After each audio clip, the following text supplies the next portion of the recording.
Once again, we are glad to have you back. I'm Frederick Douglass Bussey, and you are watching the Power of Lunch podcast. I'm so excited to have our guest for today. I think it's going to be extremely valuable conversation for those of you who are entrepreneurs who are looking to stand out, to be more powerful in your branding and your messaging. But also, I've known this gentleman for a little while, a little over a year now, and I know him to be a very kind and compassionate individual in terms of providing value to other people and working with them. And so I'm super excited to be able to have this conversation with Glenn Rudin, and we'll get started in just a second. First of all, if this is your first time watching the show or your 10th time, if you're watching this on Facebook or LinkedIn or YouTube, I hope that you will subscribe, make sure that you are subscribed to the channel so that we can make sure we can continue to expand our audience and to share this message with more and more people. Also, the group is brought to you by show is brought to you by none other than the Seven Figure Circle $1 Million Mastermind Facebook group, which is our free community for entrepreneurs who are committed to growing their business to 6 and 7 figures and beyond, to be able to create more impact and to be able to create a life of freedom for themselves and the ones that they love. So if you are watching this on Facebook, feel free to hop onto my profile and click on the link below, or just search 7 Figure Circle $1 Million Mastermind to join the group as well. And without further ado, we will get started here in just a second. Once again, this is Power Lunch. Here we go.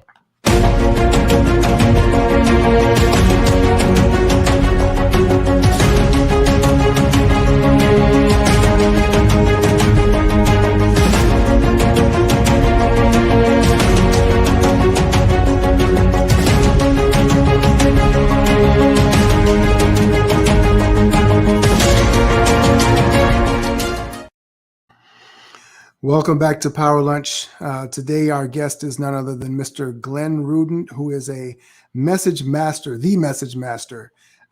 He has worked with a ton of global brands. I'm going to allow him to kind of run through that list and share with you as well. Works with organizations as well as individuals who want to be able to build their brand and to continue to stand out from the crowd in terms of their message.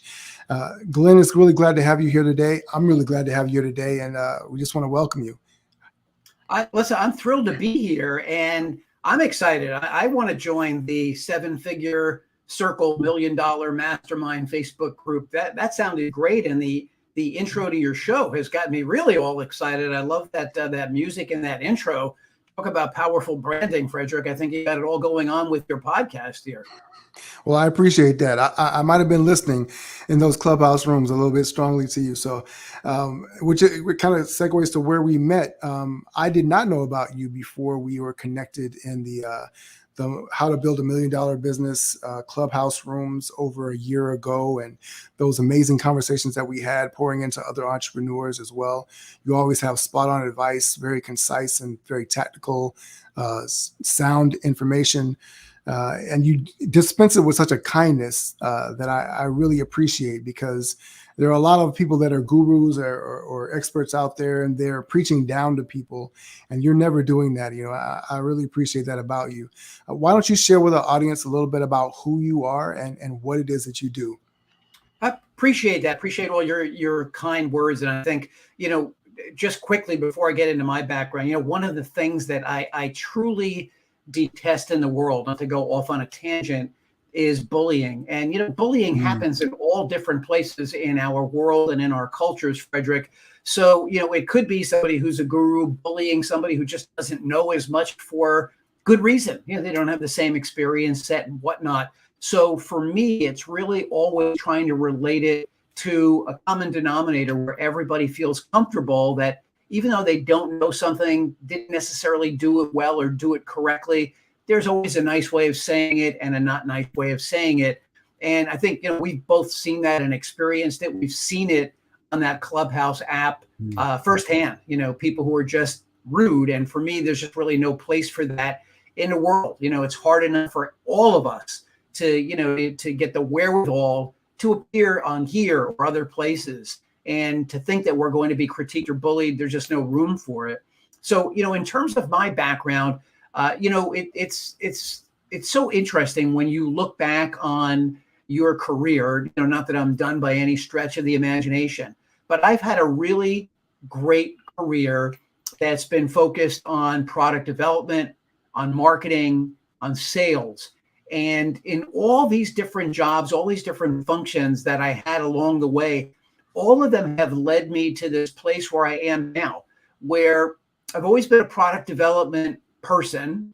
I don't know if I'd call myself a guru, but over the course of my career, through a lot of the different places that I've been, I've probably had a hand in developing, manufacturing, importing, and selling probably in excess of 300 or 400 different consumer items. Everything that you can think of, from cosmetics to plush toys to apparel, wearables, light up things, phone accessories, sound toys, all these different things over the course of time through my career. And it was about 5 years ago that I started realizing that we as people are our own products. We choose how we want to develop and market ourselves, how we want to package ourselves, and we either do it successfully or unsuccessfully in the world. And so what I did was I started borrowing a lot of the principles that I had from that product development space and brought them into the personal development space, saying, what if we applied a lot of these different principles? And, if you take a look at it, and I don't get anything great from, from holding up, a particular product, but, the product has got a label on it. It's sitting on a shelf in a store, and someone walks by, they're either attracted to it or not. It can't really speak for itself. I'm sure there's a couple of really snazzy displays these days that enable something to happen when someone comes in proximity to them. But we all have the ability to package ourselves and speak for ourselves. And so that's how it's all kind of come full circle for me. I still do the product development work, but now I also apply those principles to people. So it's a long-winded answer, but it gives you a really good sense for where I come from. There's so many things that I want to be able to pull on out of what you said, and even initially going back to Clubhouse. But before we do that, let's kind of get a sense of who you are. Who is Glenn? Where were you born? How were you raised? And how did it maybe set the foundation for some of the work that you do today? Were you always interested in how things were being made or talked about? What was Glenn like as a young man? Yeah, that's a really interesting question. And I hadn't really thought about this in a long time. But I'm going to say when I was a really young child, and I grew up in the New York area. I grew up in the suburbs of New Jersey, 10 miles outside of New York City. And so I've always had that New York area energy about me, and cautiousness and aggressiveness at the same time, because anybody who's ever spent any time driving or negotiating being in New York, that if you are passive and you just sit back and wait, you'll be waiting in line for the rest of your life. Same thing with driving. So I've always got that spirit and that energy of being a New York person. But just to get back into that specific, I can honestly remember when I was maybe no more than 8-10 years old, really being fascinated with packaging and bottles. And I never really thought about that, or I hadn't thought about it for a long time, until your question really prompted me to go back to that space in my history and think about it. But I did. I used to look at, how did that label get on there? Who printed that? Simple things like, a label on a prescription, drug bottle, that, you were taking some kind of, medication as a kid, or a cough syrup bottle, or a food product, a box of cereal. How did all that stuff come together? It's got to be some really interesting process that gets that from a piece of paper, from somebody's mind to a piece of paper, and actually manufactured. And I've always been enamored by all of that. And so it is interesting that I did seek out a career that was heavily involved in product development like that. So great question. I love that. Really insightful. So growing up, were you your only child, or did you have siblings growing up as well? I'm the youngest of three. I've got two older sisters. And so I was the prize, at the time that I was, that I was born, not that I'm a million years old, but, we're going to have a son. The family name is going to carry on, that kind of a thing. So yeah, I've No got two pressure. older sisters that are still around, and being the youngest, in terms of the pecking order, different things in psychologies kind of come along with that, of course. So I'm curious because you're entered into this entrepreneurship space now. You've had a long career in working with people. Was entrepreneurship something that you were aware of or even curious about at a younger age, or did that develop later on for you? I honestly think it developed later on. It wasn't something that I even saw as a career Mm, possibility. For mm, me, it was all about when I graduated from the University of Maryland and just wanted to get a great job working for a Fortune 500 company, which I did. I ended up working for the Sherwin-Williams Paint Company right out of school in a management training program, which was really interesting. Again, involved with consumer products, some slightly different than some of the stuff that I ended up getting into later on. But, for me, I never really thought about the entrepreneurial stuff as a career. Although I mm, will say, as a young guy, a teenager, I was always out hustling, mm, shoveling snow in the winter, shoveling other people's driveways after mine was done, to make $10 or $15, painting houses, washing and waxing cars.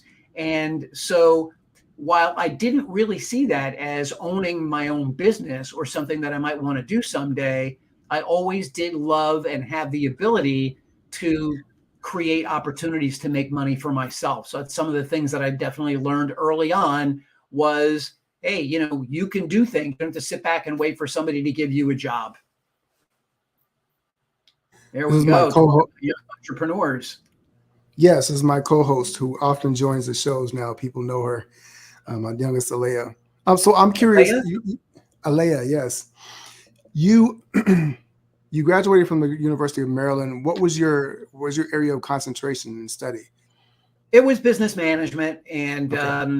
it was listen, as you know, a lot of times, those degrees. Hi, Leah. As you know, a lot of times those degrees are what they are, but it was a good introduction to a lot of different business ideas that did open my mind up to some possibilities. I always liked the idea of, economics. And, I remember, again, it's going back a bit, but, one of these problem solving things in an econ class where Mhm, you had to develop a product, and the mhm, product was a pen. And so you had the ability to create a 20-cent Bic pen or a $300, Mont Blanc pen. And then, some different things went into how were you going to make your particular item successful?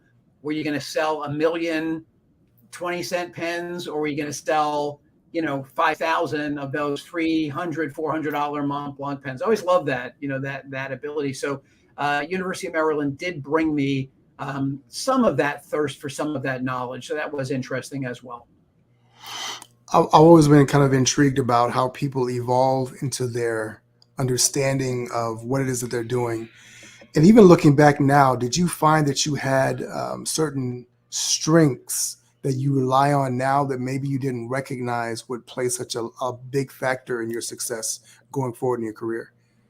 Well, this is really interesting, in terms of that question. At some point, after I was in maybe the third or fourth job that I had, and I started to get this sense that maybe I wasn't going to get promoted to be that person in the corner office. Mm, Maybe I didn't have the patience to wait around for 14 years until all these different things lined up the way they did.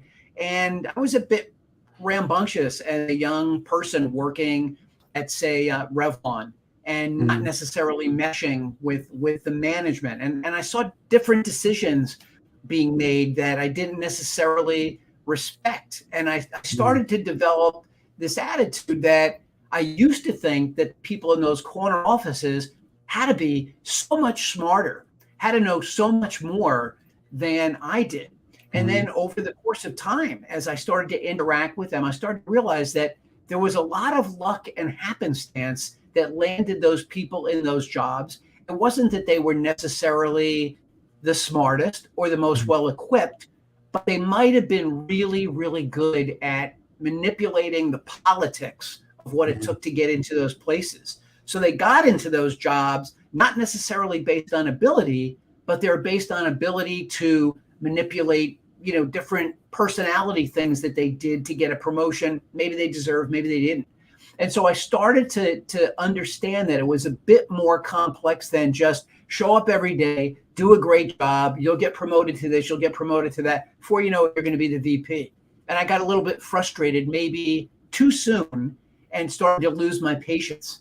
And that was about 3 or 4 companies into it, probably about 10, 12 years into my career. And then I started thinking maybe there's something more to doing this, that it doesn't necessarily have to be me working for a Fortune 500 company. So once you started making that transition, was it a quick leap where did you pull the parachute right away, or was it something that you started strategically positioning yourself to make a move in a different direction? Or did it take a long time? Well, this is a really interesting story. So I was working for what I'd call probably a Fortune 1000 company. They were probably doing, there's a company called Applause that doesn't exist anymore. They were, at the time, the preeminent supplier of licensed merchandise from Disney, Sesame Street, Looney Tunes, to what I would call the gift market, the Hallmark stores, the department stores. At that time, you've got a layer there on your lap. At that time, you could walk into a mass market store, a Kmart, Walmart, and you could buy a Mickey Mouse plush toy for $12, or you could go to Macy's or a Hallmark store and buy something that looked very similar. Now, it was made better, it had better materials, it was the same character, Mickey Mouse, but it would be $25 because that was the upstairs, the gift market. And that's the market that Applause traded in. And one of my customers at Applause happened to be the Ringling Brothers Circus. They would buy Disney branded merchandise and sell it on their souvenir stands for their Disney on Ice shows, which they had the license to do. It's a little bit of a long story, but it's really interesting. And they came to the company that I was working for, Applause, and they said, look, we do a lot of this sourcing, but we're looking for a company that we can go to, soup to nuts, that can help us source all this stuff for the merchandise we want to put on souvenir stands for future on ice shows. Do you think Applause would be willing to do that? And so I huddled up with a couple of the other people that were in national account roles with me, and I said, listen, if we bring this to corporate, there's no way in the world they're going to execute it. They're just not nimble enough. They're just not sharp enough or quick enough. And they said, well, what are we going to do? It seems like, there's no other choice. I said, look, I met somebody who I think is really entrepreneurial in spirit. He owns his own company. He doesn't manufacture toys per se, but he's in licensed hosiery and accessories. And I think he might appreciate this opportunity. Give me a couple days. So this is a guy that I had met commuting on the Long Island Railroad back and forth to New York. I took a meeting with this guy and laid out my pitch for what this company could potentially be. And he was a sharp guy. He had good vision. He understood what I wanted to do. And he said, look, I don't know if this is going to work or not. I don't know if we're going to be able to beat the margins that they have because they got their own internal sourcing team. But I'll give you guys 6 months. I'll give you a draw, versus like a commission. And after 6 months, if it doesn't work, I'm sorry, I'm not going to be able to keep it going. I don't know what'll happen. And I went back and I said, look, this is a risk I'm willing to take, even though I had 2 young boys at home. I was married probably about, 10 or 12 years, had a mortgage, 2 car payments, the whole thing. My wife at the time was not too crazy about this idea, nor were a lot of other people. They thought I was crazy. I was walking away from a good paying 6-figure job. And I said, you know what? I feel like this is a chance. Like this is a real chance to do something really amazing. So we called this client back on Monday morning, said, remember that company that you were looking for last week that didn't exist? It exists now. It's called the Idea Factory, which was a name I came up with. And we're ready to take a meeting with you, Ringling Brothers. And they said, okay, listen, come down and like set up a meeting 3 weeks later. So we went out to the Fashion Institute of Technology in New York, and we hired 5 artists right out of their school of toy design. And we basically locked ourselves in a room for about 5 straight days. The real Chinese food boxes and pizza boxes laying on the desks all over the place. And any idea was a good one. You could put any idea you wanted on the board, and we're going to pursue it.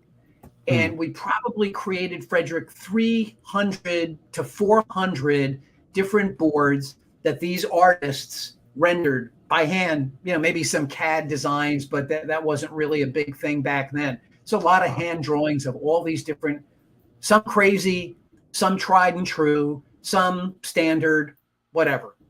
We went down to Ringling Brothers. I think actually they're still based in DC. They still do the on ice shows. The circuses is no longer because it was cruel to animals, I guess, something like that.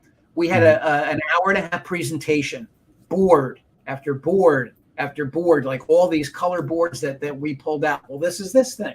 This is that thing. We thought this would be a cool idea. We thought this would work. And we did them all with Disney branding on them because that's their thing. So our presentation comes to an end after about 45 minutes, an hour, and there were 3 people there from Ringling Brothers that were the decision makers. Said we need to take like a 15-minute break to discuss what you've presented, and we'll be right back to you. So they leave, and the 4 of us are we're sitting there. How'd that go? Was that good? Was that bad? That we had no idea what the outcome was going to be. Right. And 15 minutes later, they came back into the room, sat down, and said, look, we have good news and bad news, and Fred, you've been in a number of situations like that where you're thinking, you can't help but think the bad news is going to be nice try, but, and it's just really not going to work out. Right. And I said, well, why don't you give us the good news first? And I said, listen, we love what you just did. We love this presentation. And we think if you can actually produce the items that you showed us, a lot of them on these boards for the right prices, we're going to have a great partnership. I said, wow, that sounds pretty phenomenal. Obviously, we've got a pretty big challenge ahead of us. What's the bad news? Oh, let me go back. Rest of the good news. We've got Toy Story on ice that's going to be coming out in October. And this meeting was probably in May or June. And we want you to produce all the items for that show. Wow. That sounds amazing. What's the bad news? The bad news for you is we also have a show called Pocahontas on ice that's coming out at the same time. And we want you to produce all the items for that show also. So from nowhere, we now had a ticking time bomb, and we had to produce roughly 300 items that had to be on souvenir stands in El Paso, Texas, where they open their shows to like a BC market in 5 months. And so basically we ran out the door, and probably within a week, I was in China, first time ever, for 3.5 weeks, meeting with factories, sourcing items, doing the very stuff that I really wanted to do for the first time in my life. Beyond exciting. And, without continuing this long-winded answer, because I really have gone on here for a bit, we did hit their deadlines. We had Toy Story product on their shelves for that show opening in El Paso, Texas, when it opened. And I'm talking about really cool stuff with Buzz Lightyear and Woody. All the characters from that show. You've got young kids, so you can relate to that.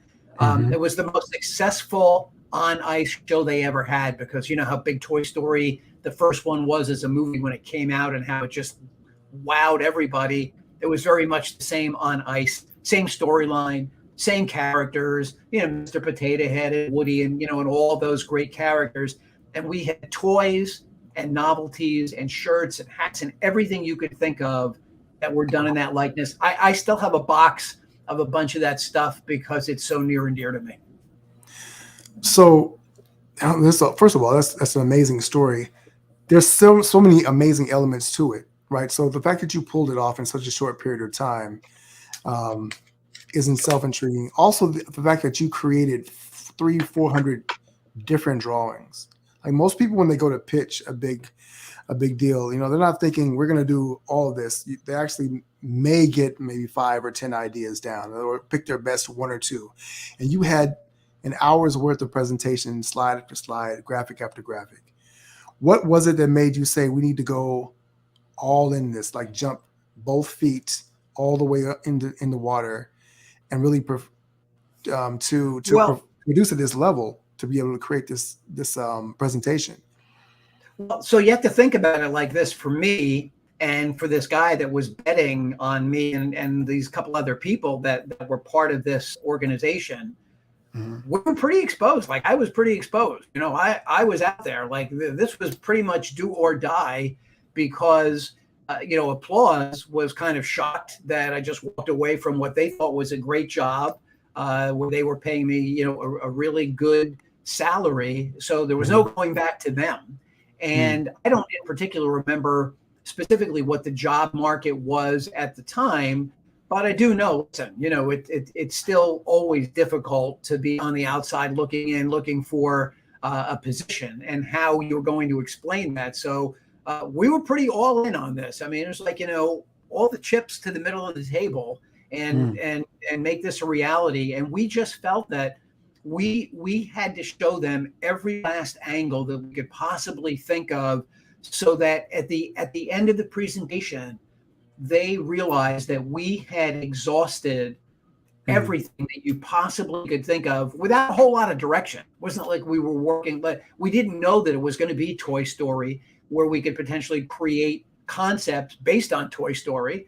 We were doing really more generic Disney things than the specific shows we ended up working on. But we were literally all in. All the chips were on the middle of the table for us. We had to make that work. We didn't think it would work quite that well. We thought maybe they'd give us a few things to produce. But when they literally turned the spigot on and they said, you make everything for these next couple shows, it was a pretty intense feeling. I have to say, when we left that meeting, we were pretty high on life at that point, thinking about how great that was. But at the same time, wow, now we actually now have to produce all this stuff, right? So pretty interesting. What do you remember what that deal was worth at the time? Oh, millions of dollars. I mean, the thing is, when you really, and at that time, even more so than now, the Orient still had a pretty big curtain on it. The people who knew how to produce things over there that could really take advantage of the labor rates and the per piece production rates really had great opportunities to make a lot of money.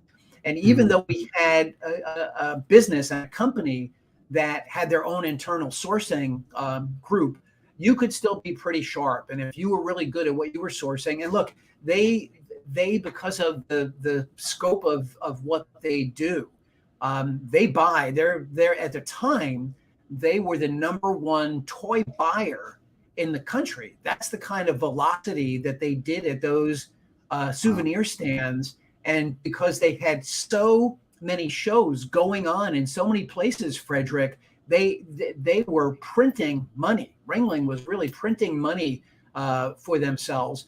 They probably at any point in time had 15 to 20 of these shows in arenas literally around the world.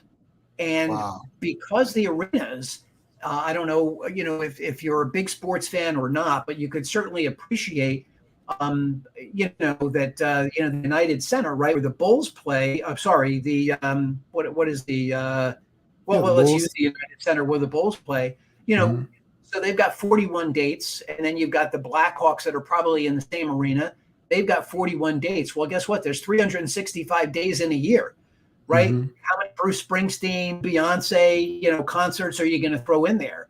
So Right. they were the number one user of those spaces. And so, they were doing, 10, 15,000 people a show. They were a big player. They were a big player. And so the opportunity to produce a lot of units and do a lot of velocity was amazing. And then if you add to it that it wasn't just some run in the mill thing, it was Toy Story on ice. That ended up being their biggest, on ice show that they ever did because of that brand, because of the Toy Story brand. So there's a couple of things that come up for me. This is actually fascinating. I could just do a deep dive on this whole part of the conversation because I'm fascinated in all the different elements. So there's a couple of things. One, you'd never been an entrepreneur before, right? So you'd never run a business before. Am I correct? So Right. you launched out there with a multi-million-dollar business off of one pitch, but you had to build it. You had partners. So you had to manage your partners, manage a team, manage the process, all of these different things. What was the one thing that you did right that maybe you didn't know that you were really equipped to do at the time? And then on the flip side of that, what was something that, looking back, might have scared you if you'd known about it before, but you didn't know that you just had to learn on the fly? Great question. Great question. I think that I relied and really learned to rely on my creativity. Not just Mm, the creativity to be able to come up with a great name, the Idea Factory, or an interesting toy, which I'm sure, I go back and look at a lot of those different toys, which ones specifically were my ideas, or the creativity to see the vision of that there could be this company that could have mhm, these artists, that could have a sales team, that could have a management executive team that would go out and do these presentations. So it's the creative thinking. I think that's what this really taught me, more than anything, that if I actually had the resources, I could really tap into my creativity and do a really good job of pulling all these disparate elements together to create something of great value where everybody really felt a part of it. And the mm, one beauty about, and I'll get back to answer the second part of your question in a minute, the beauty about consumer products as opposed to things like, I don't know, utilities or services, with those products, you can really hold them in your hand. You can really stand, next to one of these souvenir stands and watch people buy these or see kids acting with them, in an audience, which would just bring you this tremendous ego and feeling of, wow, that exists, that moment, that special moment with that little kid exists now because of an idea that I had. mhm, It's really intoxicating, in terms of being able to do that. I would say that if I was going to look at the other side of that and the thing that I didn't really anticipate, that I couldn't anticipate at the time, but I learned tremendous lessons from, mm, were the guy that ended up that I went to, who helped us fund this whole thing. Fundamentally, he was a really flawed human being, mm, and he ended up being a really rotten person in the long run. And so while we had tremendous success for a number of years, ultimately his inability to be able to sit back and enjoy the fact that he had helped light the fuse that created something that he owned a majority of, his ego would not let him sit on the side and enjoy that. And so mm. rather than embracing it, rather than feeding it, rather than putting more kindling on the fire and helping it grow bigger, his jealousy got the best of him. And he could not stand the fact that other people were doing this and not him. He needed the credit himself. And so I wasn't prepared to manage his ego, and I wasn't Mm. certainly prepared to manage his damage as a human being. And so one of the lessons I really learned in life was you've really got to know a lot about the people that you get in bed with as partners, because just like a marriage, right? Things can go wrong. Things will go wrong. Things do go wrong.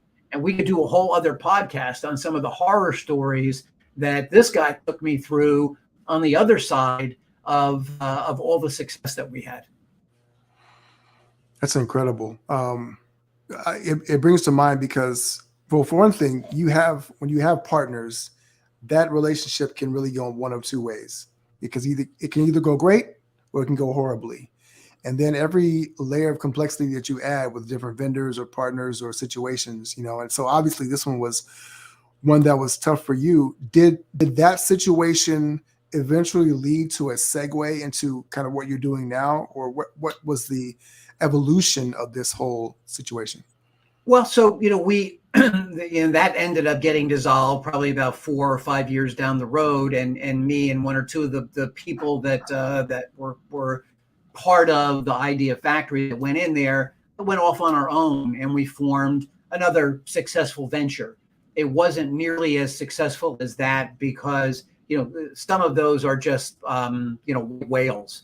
There's Mhm. very few times that that you really come across or you're able to pitch somebody that big and have it go perfectly well and end Right. up with those kinds of orders. And I will say this, that that business of the souvenirs led me, still within that company, to start pitching Universal Studios when they Hmm. were opening up their sister theme park in Orlando. Okay. And just like the first one, we now use that as a model of success for the second one. And Hmm. we ended up being probably 60% supplier to the Islands of Adventure theme park in Orlando. I don't know if you've been there or not over the years, but an incredibly successful theme park. And again, we probably ended up producing close to, I don't know, 150 or 200 items for them under all Wow. those different brands, including things like Jurassic Park. I'm trying to think of some of the other properties that Back to the Future, a Mm. lot of the Marvel Entertainment characters that were all part of that park. So that was another huge win in this company. And again, and we had other ones beyond that. And again, this person, this guy who owned the company, owned the controlling share, just could not sit back and enjoy that success, could not enjoy the money that came with it. He already had money, and it Mhm. was his ego. So really, really interesting that all of those successes, which were just amazing. And what's interesting is I think about those now, and that Mhm. inspired me at this point to go back, and I'm in the process now of building an agency again, where it's not going to be just me, but I'm out there trying to pitch bigger clients in the hope that the Message Master can do that same kind of job that I do for individual people with a team in place for larger, Fortune 1500, Fortune 5000 type Mhm. companies. I love it. I'm curious because I just have one question because as we learn different lessons about people and business is all about people, managing relationships, egos, personalities. Do you think it was the fact that you essentially did something that he could have done had he just had the idea to really go out and pitch these things? Do you think that the jealousy that your partner experienced was really kind of a trigger because of the fact that he had not maybe what's the word I'm looking for? Exploited his own potential, right? And so I, you kind of came in and did that. I think, look, I think that he had a flawed life for whatever reason. We certainly can't get into that now. Um, Mhm. but but he was a great success in his own right. He, through his own experience, had navigated to a niche in mass market retailing Mhm. where he in his own time had gone overseas and found hosiery suppliers that could produce socks at a great price. And then he was smart enough to go out and get a Disney license, a Looney Tune license, and put them on socks. Now, you know how popular branded socks are today. You've got Happy Socks and all kinds Mhm. of licensed socks that are out there. Right. But at the time, you basically had black socks, brown socks, and navy blue socks that people had. And all of a sudden, they started doing licensing in the sock area, and they were tremendously successful. But it was a Mhm. fairly simple thing, and he had figured out the sourcing from Taiwan and from Korea and a bit from China, and he was making a lot of money doing that.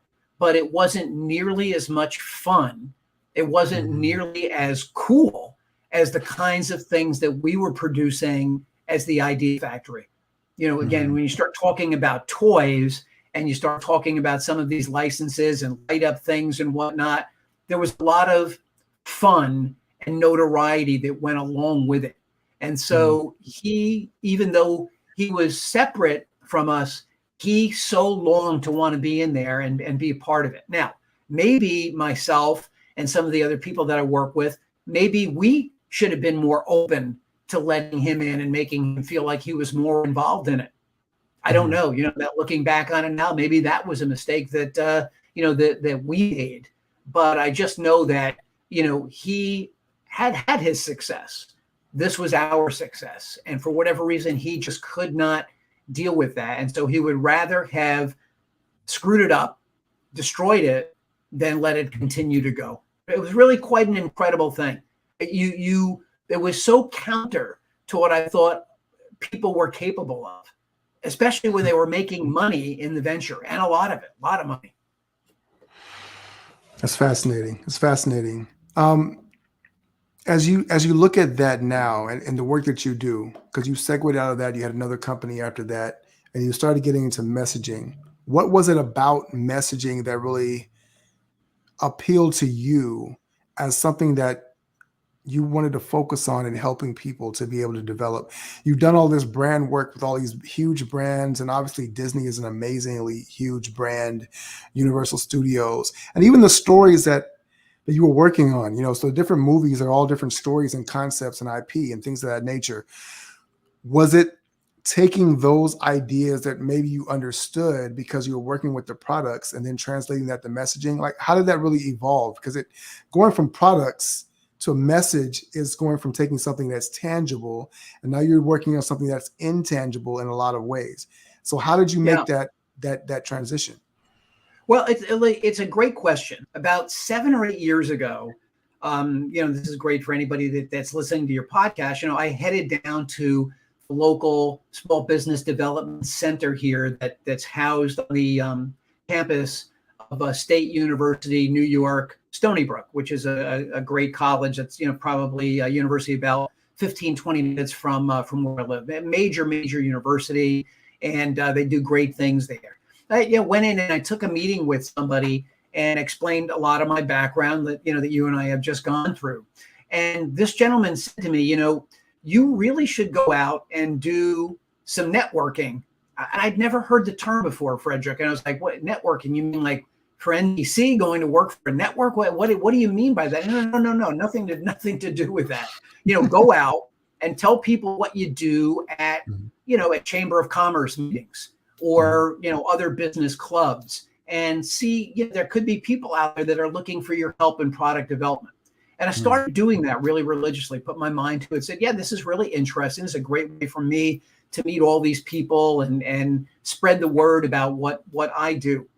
And as I went to meeting after meeting after meeting, the one thing that I realized over and over again was how poorly prepared people were. And I always use this statistic: 9 out of 10 people just were clueless in terms of their appearance. They were clueless in terms of their elevator pitch, what their unique selling proposition was, what value they really provided. They made the effort to show up at these meetings 7:30 in the morning at a BNI meeting, the kinds of meetings I'm speaking about, and they couldn't put 2 sentences together.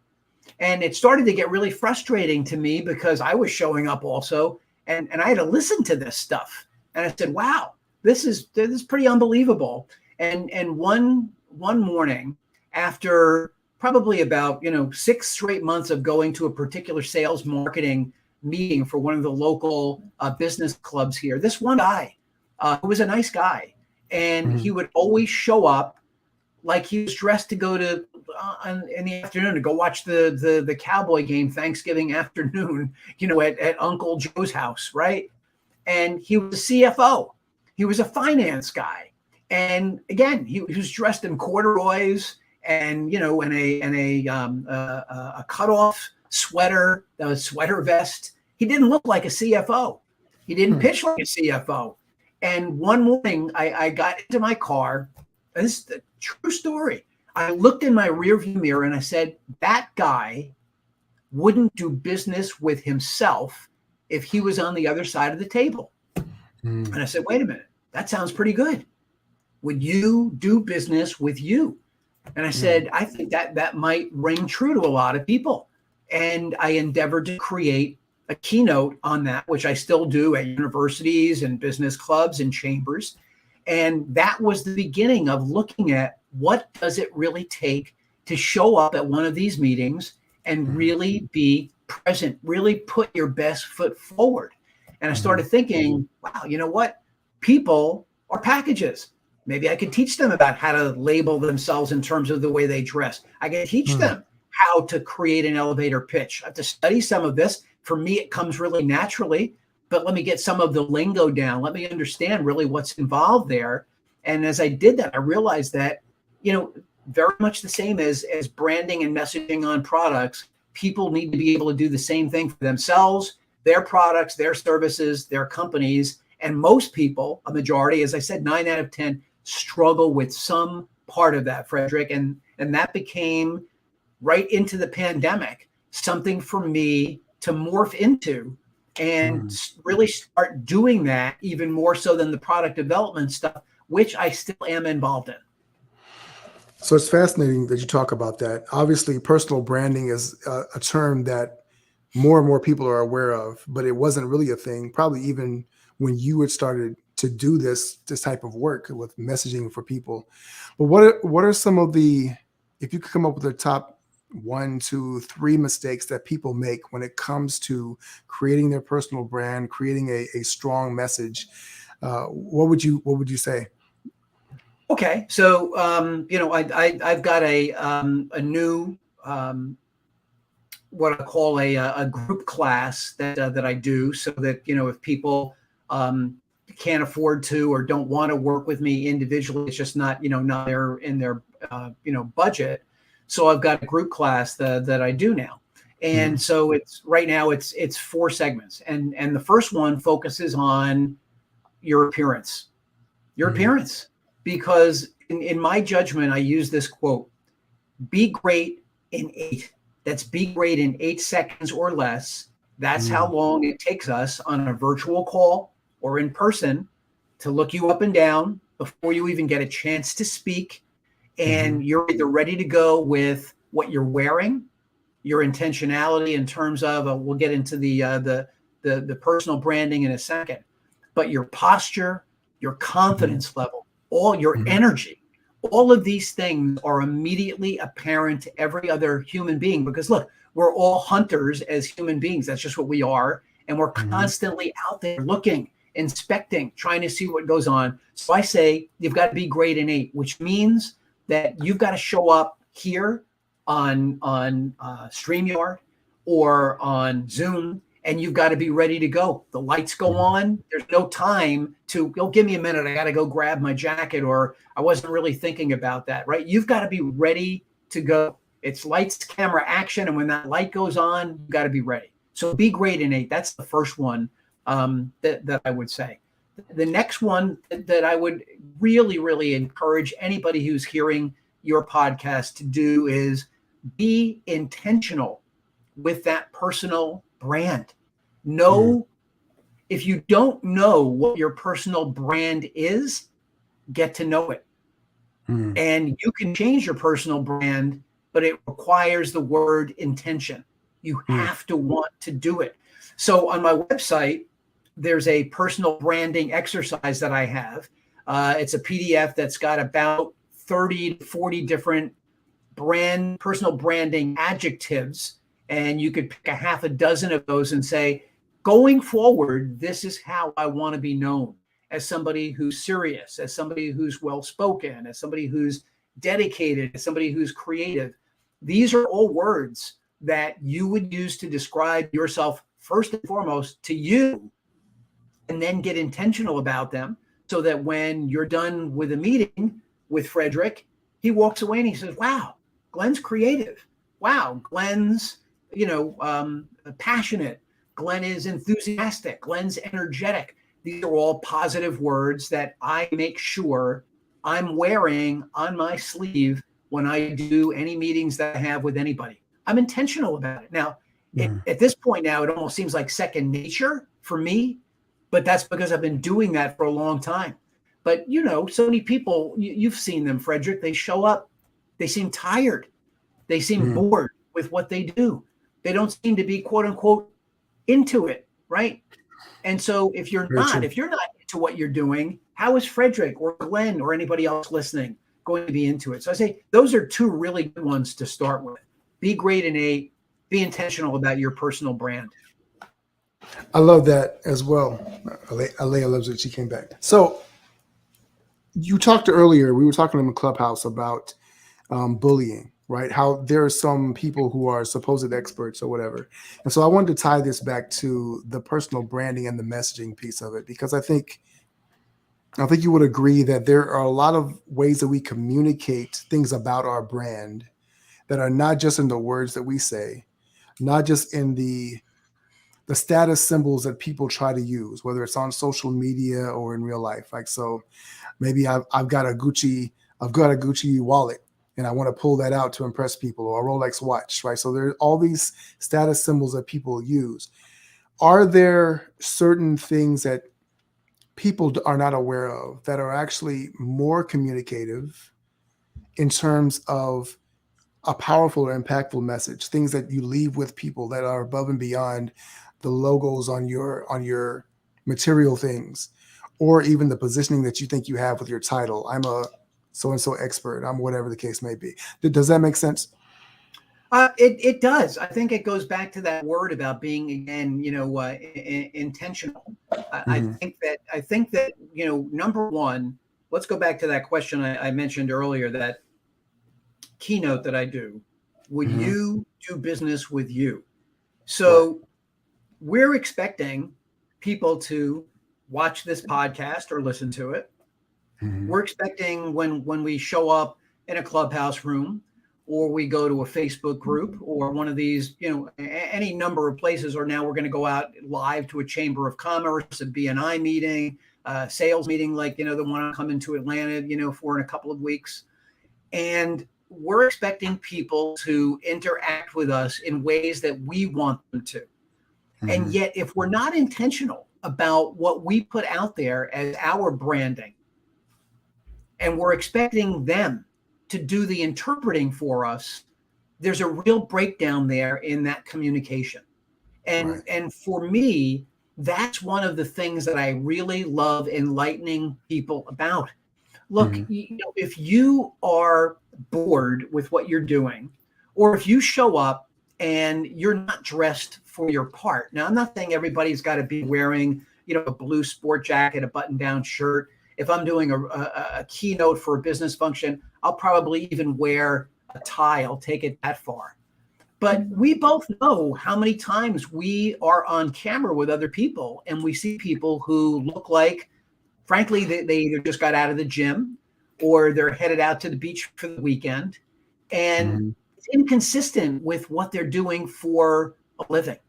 And when you create that dissonance, it's not connected, you make it difficult, because now we don't know if we really want to believe in what Mm-hmm. we're seeing or what we're hearing.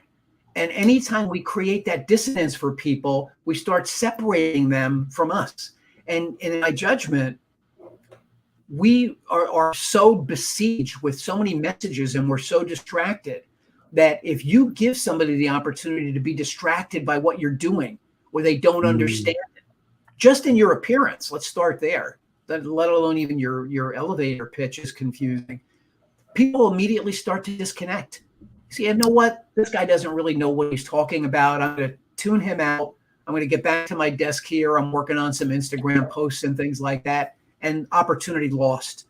And the same thing happens even in in-person meetings. Now, it's a little bit harder to hide it, but look, we're all carrying around these smartphones, and you could look around a room pretty quickly and see who's disengaged and now looking at their phone messages or their emails that came in, rather than paying attention to the, to the meeting that's going on. So I think, again, it goes back to that, being true to who you are, and not getting bored with who you are and what your message is, so that every single time you show up, you are consistent. the audience that's hearing you is hearing the same song. And I always use this, I always make this comparison. Whether you're a Rolling Stones fan or not, or a Bruce Springsteen fan or not, or Beyonce, these people have all done hundreds, if not Springsteen, thousands, and the Rolling Stones, thousands of concerts over the last 40 years. Well, listen, there's a good chance that when the Rolling Stones do their next show, there's going to be somebody in that audience who's never seen them sing Brown Sugar and or whatever your particular favorite, Painted Black, or whatever song, Satisfaction, that you want to hear them sing. And so they can't get up on stage and do a B performance. You just paid $400 for that ticket. You want to hear them do the same thing that they did when they first started. They don't have the same energy they once had, but they've got to do it as if they're doing it for the first time. And so what I find is so many people get quickly bored with what they do because they've heard it a lot, but they don't realize that somebody in that clubhouse room is hearing it for the first time. You've got to do it like you're doing it for the first time, like it really means something to you and like you're really passionate about what you do. Because if you don't, you're letting yourself down. You're not putting your best foot out there, and people are not hearing the best of you. No, I love that. The word that comes up for me is professional. There you go. In your intention. And I think because people have taken personal branding, and even the day entrepreneurship has, especially with online, you can the idea that you can make money while you're sleeping, you can make money on the beach. People show up like they're on the beach already. A lot of times they, it's kind of like, oh, nobody's really, and there's almost this. So I know the difference because you were in corporate culture where it was a certain environment, and then you stepped outside of that. But I think that there are lessons to be learned about how you can present yourself and your brand and your message at a high level, right? Whether you're a solopreneur, whether you have a small team, and there's too many resources at play, yourself, people who can teach you how to craft a message and things of that nature. You can get a logo done. You can do these different things, but you can work on your product, your package, and be able to present it in a powerful way. And so I love that you position it that way, because the idea that you can show up, that Mark Zuckerberg could show up in shorts and t-shirt and build Facebook. And at the same time, when he goes to Congress, that's not what he's wearing. Right. So some of us do get spoiled by our success. And, there's something to be said for somebody who's, now made $100 million and they want to show up in flip-flops. Now, for me, I feel like if you're showing up and it's going to be a business function, then professionalism, you use the right word in my judgment, Frederick. To me, again, the people are seeing you for the first time. Look, if you've made it and now you've gotten lazy about it, you know what? Leave it to the rest of us. Go out and spend your time doing whatever somebody who has that kind of money has. Go island shopping, not hopping, shopping. Go work on your golf handicap. Go work on your bucket list. But don't set bad examples for the rest of us because of the ego that you had. And that's maybe one of the only knocks. I mean, if you've ever read Steve Jobs' biography, he would show up barefooted, to whatever. I don't remember what his logic was for doing that, but because he was Steve Jobs, he could do it. He could show up in that black turtleneck and jeans because he could do it. Was it the right thing to do? I don't know. Maybe that was the right image for Apple. It needed to be cool and upscale like that. But I don't like you were just saying now, when somebody at Zuckerberg's level doesn't respect the fact that he's made that money on all of us. And I think he owes us the respect that he pays when the only reason he's showing up looking like that to Congress is he's afraid they're going to do some regulation against him, right? He's not doing that to sell himself. So, when you're showing up privately for your people, you're on Instagram, whatever you want to do, I'm not saying you can never let your hair down, so to speak, But by and large, be who you're supposed to be. Play the role that you've carved out for yourself. Yeah. What is it? I think the Italian have a quote that say, "Dressing well is a form of good manners." There you go. I like that. It Um, shows respect for your audience, really. yeah, that's exactly what I was thinking. Is that and also we talked about the visual aspect of your brand, but there is a message that's being sent. You talk about respect. As we're getting ready to wrap up, I'd like for you to kind of talk about maybe one or two key things that people can think about in terms of their message from the message master about one thing they could do right now to improve their messaging and how they are connecting with their world. Well, that's a great question too. The first thing that everybody has to do is you've got to have a commitment to being prepared.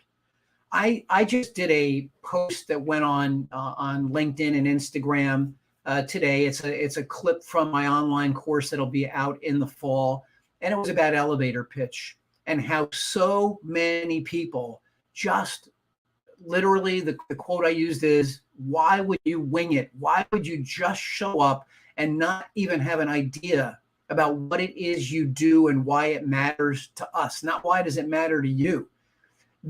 I'm happy to school anybody on the elements of an elevator pitch. But the very first thing you really have to do is you've got to sit yourself down, and whether you open up a Word document or actually, paper and pencil, and figure out what it is you really do at the very highest level. Why does your business exist? Why do you do what you do? And why do we care? Not why do you care? We know you want to make money, but why do we care? What is in it for us? What's different about what you do? What's a different approach than you have? And I'll say this is the second thing. A lot of people are under the impression, wow, if I could just come up with some unbelievable, great new item, then that's going to be enough just because it's so unique. And what I say to people who dream like that, and I love it. Look, I'm a dream product developer like that. Also, I'm always thinking, what would be the next great invention? What's going to be the thing that the sharks on Shark Tank, want to buy 25% of my company on? And I've had a couple of swings at things like that. But here's something you have to keep in mind. It's 2022, Frederick, and right up until today, July 28th. Guess what? We've lived without whatever your unbelievable product is right up until today. So chances are we probably can spend the next 2,000 years living without it. So just Right. the fact that it's new or different, not enough. Not enough. You've got to do something that is going to change the way we think about wherever we get that product or that resource from now. So here's the greatest example. Everybody probably right now has an attorney that they would call or an accountant that would do their taxes if they Mhm. needed that. So if I'm an attorney or I'm an accountant and I want to be yours, I've got to do more than what your current attorney or accountant does for you now. Mhm. Otherwise, I'm not giving you a reason to switch. It's not about the size of your firm. It's not about the services that you offer, although you could use that. You need to really think about the word differentiation. What makes Mm. you different? What's different about the way you do it than somebody else who's already doing it for us that would make us think, you know what? I want to try that. Sounds different enough than what I'm getting now. So those are two really good things to think about in terms of differentiation and being prepared. I love it. I love it. You have really given us a ton of value, tons of things to think about, even just from your own personal story about how you leveraged your experience and this desire to do something bigger and more impactful and turn it into a whole company, and then making these transitions as well. The way that you're thinking about things, I love those shifts that you've given to us. Glenn, it's been a pleasure having you as a guest. I want for you to please let people know how they can reach you. You've got, I think my bug may be covering your website there, but tell people how they can connect with you if they want to learn more about working with you or even just joining the class. Super. Two quick things. I'll say this. I don't know how well this is showing up because of my green screen. This is my book, A Brand in Your Hand. That is just out. It's a brand new book. It is the business world's first fully rhyming and full color book on branding and messaging. That'll give you an idea about what it looks like on the inside. The entire book is written completely in rhyme. So just really quickly on elevator pitch. For your elevator pitch, I must persist. In just half a minute, please give us the gist of what you are offering and why it's so good. When you say it succinctly, it will be understood. So the whole book is written like a Dr. Seuss book, but it's all rhymes about business terms on branding and messaging and things like that. So I just like to let people know that's out there. It's up on Amazon. You can find it. It's simple to find me, Frederick. alwaysbeencreative.com. And of course, Glenn with 2 N's at alwaysbeencreative.com. Instagram, Glenn_Rudin_message_master, or LinkedIn, Glenn Rudin. Easy to find me. I love responding. I love meeting new people. If there's something that you want to know about branding, messaging, product development, and I can help you, reach out on my website. You can book a free 30-minute call on strategy or on speaking. All the items are up there. And I love meeting new people. So I welcome anybody who can hear my voice to do that and reach out to me, including you, Alea. Yeah, so Alea needs to work on her messaging. Thank you so much, Glenn, for sharing all your insight and wisdom, sharing your story. And I'm hoping that you, if you're watching this, whether live or replay, that you will make sure you check Glenn out. You can learn a ton from him. Also, are you still in Clubhouse much anymore, or sometimes?